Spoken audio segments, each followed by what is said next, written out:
Don't strive for perfection. Strive for improvement. It doesn't matter how hard we try in life, anything. We are never, ever, ever going to be perfect. That's okay. If what your aim is in life is to become better than you used to be, then that in and itself is a victory. When we stop trying to get better at whatever we're doing, then we begin to lose the battle. And yes, in many, many ways, life is a battle.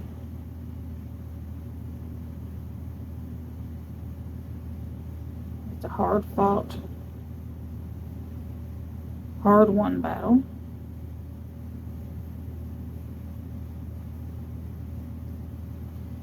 That we will be fighting our entire lives.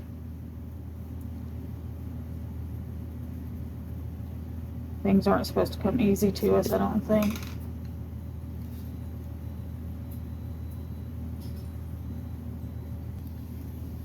If things are too easy, we won't strive. We won't try to improve. But man, it would be nice if things were just a little easier, wouldn't it? So, one of the things about drawing these images, you'll notice I put sometimes some kind of like reference lines. That'll tell me where I'm putting my eyes. And sometimes, interestingly enough, lines I've erased become sort of internal reference lines.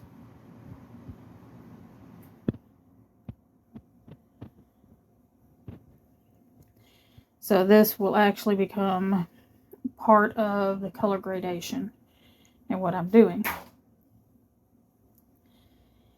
One of the things you can do, which most artists will tend to erase the pencil lines basically after they've started inking or coloring in or whatever, you can actually do that ahead of time.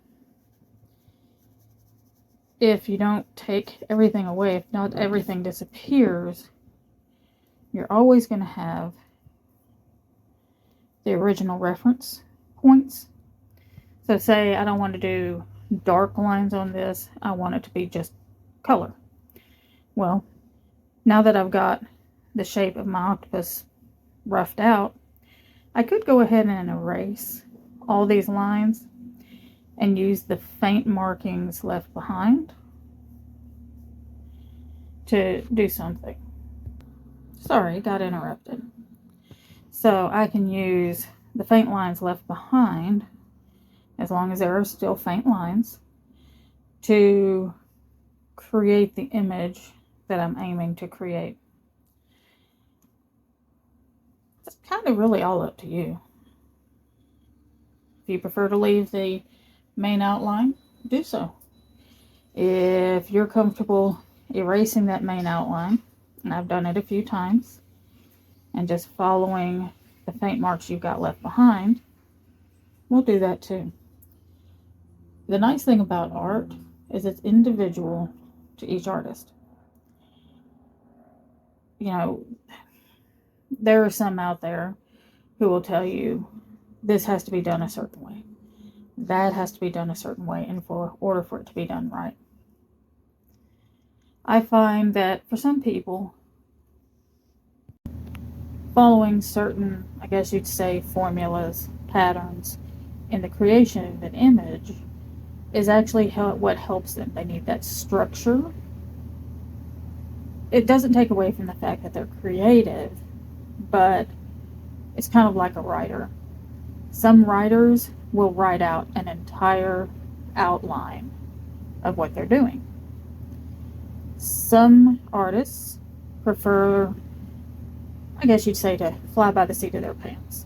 They might do a basic reference outline, but they don't necessarily follow the step-by-step rules that you're taught in art class because it's just not for them. That's like the writer who and I was one of these. You know, in school we were supposed to write an outline before we wrote our reports, our short stories, or whatever. Well, I'll be completely honest. I wrote out this report or the story, and then that's when I did my outline, because my brain works differently than that. And if you're an artist who has been taught all these very specific steps, very traditional ways of doing things, but they just don't work for you, and you feel like you're more fly by the seat of your pants, you may use an eraser a little more often, maybe, but you'll find that your creative process goes smoother if you just go ahead and fly by the seat of your pants.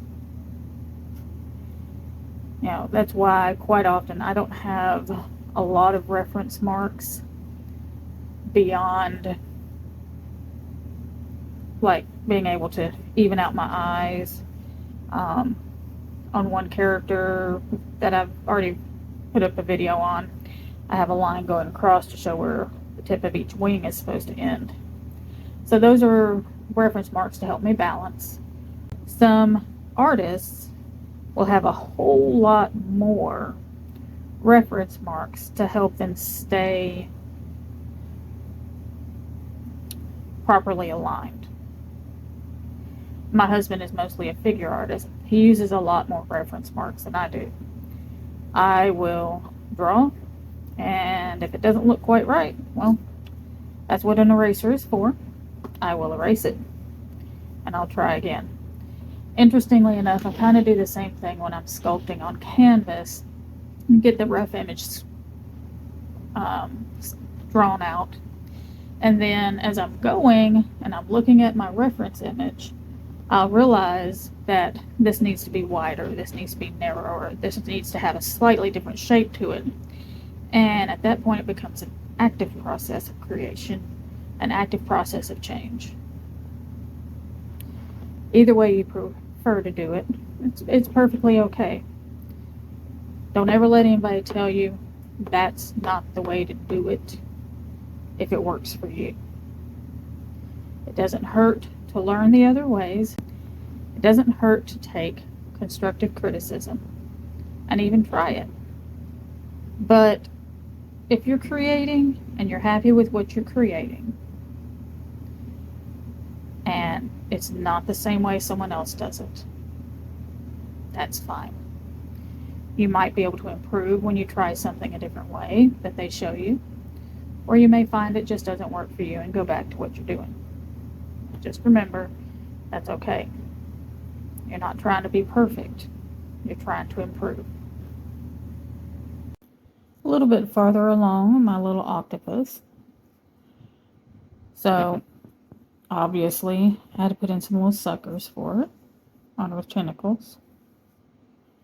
And now I'm kind of working on shading.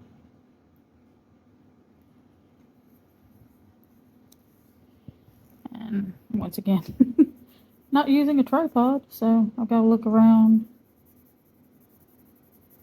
what I'm doing and hope I stay in frame.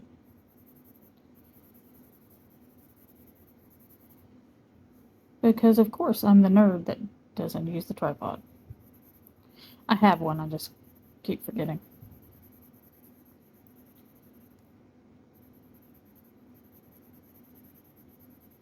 Cool thing about octopus, all these little octopus, most of them can change color.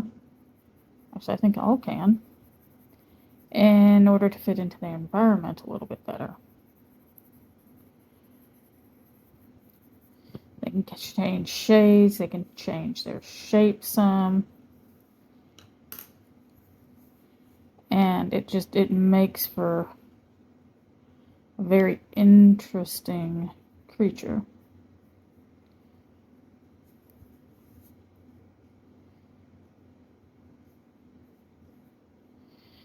So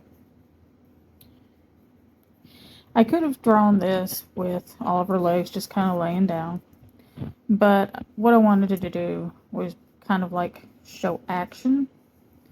This is making your image more dynamic. Making your image more dynamic makes it more interesting to people.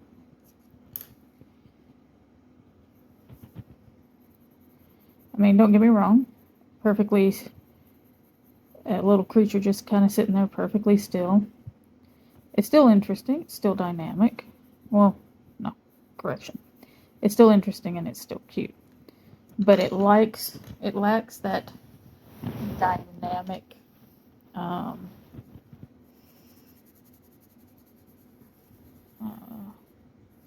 character that makes it really kind of pop. So what I'm doing is I'm just kind of lightening things up in a couple of spots.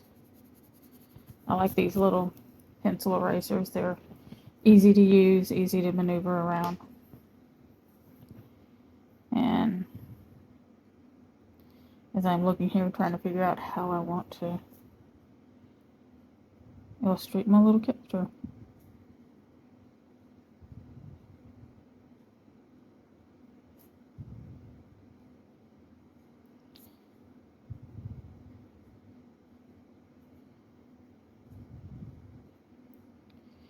Adding gradations of shading on kawaii characters is usually a kind of a simple type of shading. You don't do a ton of blending most of the time. Do I tend to get a little more complicated? Yeah. Sometimes I do. It's just my nature.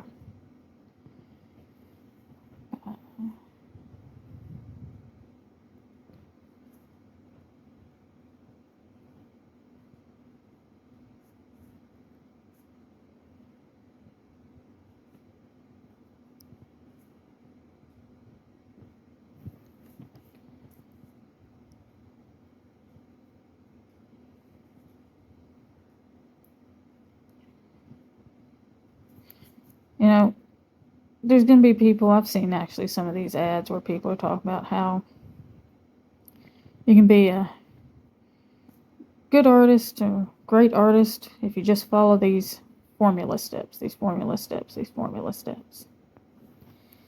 And a person without natural talent can learn to be an artist. You can. If you have a desire to learn, you can learn. But something to remember with all those little ads is something that is important,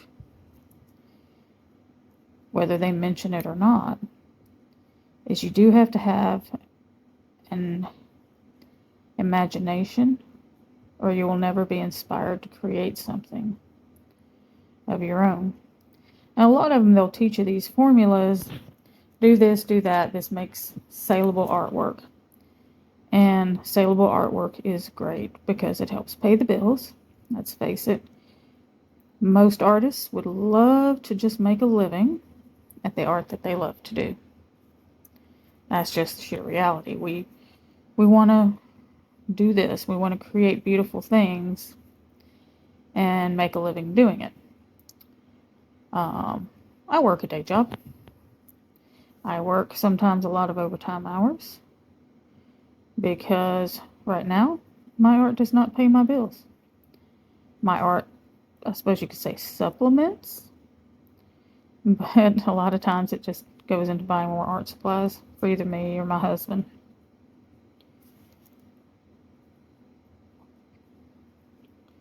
It's why a lot of people become content creators. And people will complain about, oh, you know, this channel has so many commercials, this channel this channel that. Well, the thing to remember, and I always try to remember it this way, that person who has created content for you to watch, that is kind of how they get paid for the work that they have put into to bring you whatever it is you're watching. That little bit of information that you've been seeking, something that you wanted to learn about. Well, them being monetized which most creators want to reach that point where you're monetized. Because once again, it helps pay the bills. Them being monetized helps them to have the time to get out here and create those things that you want to see. Those things that make YouTube, TikTok, what other ones is it? Is there Twitch or something? Yeah, I've never been on that one. It's what makes those work. It's what makes it possible for people to do this for you. Now, some people will be like, oh, you're only in it to get monetized. You're only in it for this. No. Here's the thing.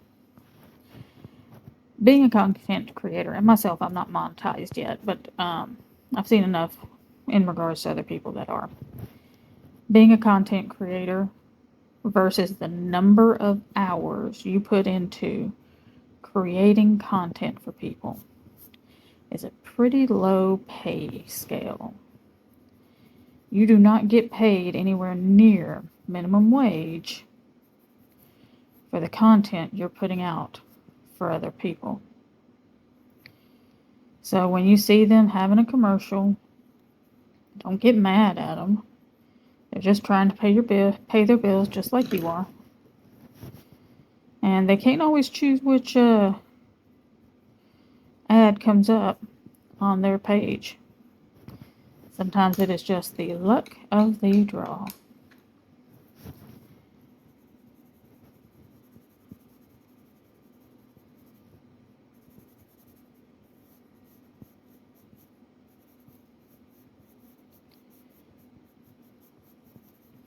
It's like, oh, you have no interest in pocket knife cleaners? Okay.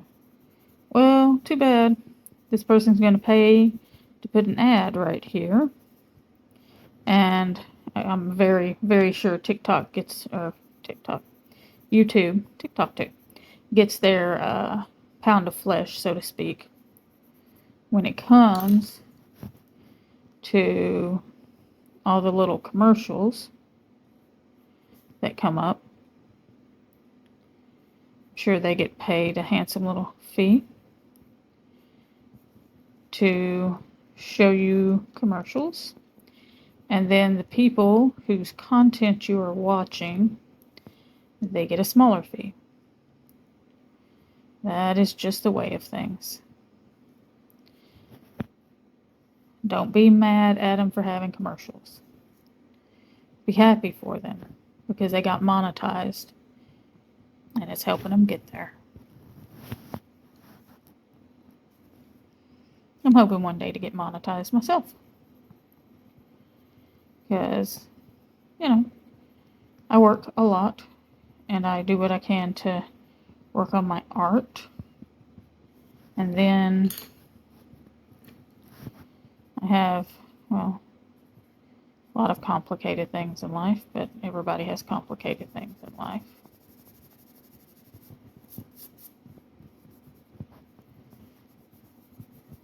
I'd love to make a living on my art, just like most artists would. And who knows, maybe someday I will. Well, I've been sitting here rambling for about 10 minutes. I'm going to push stop while I'm working on this. Okay, so this is where we are on my little octopus. I think it'd be kind of cool with some watercolor action. I don't know, Kai.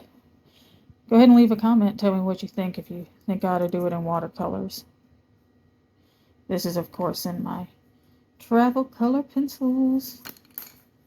Alright, thanks, guys. If you're enjoying my videos, I would appreciate it if you would like, subscribe, and leave a comment, as it helps YouTube put this out there for other people to find. Store link is in the bio. Thank you for joining me.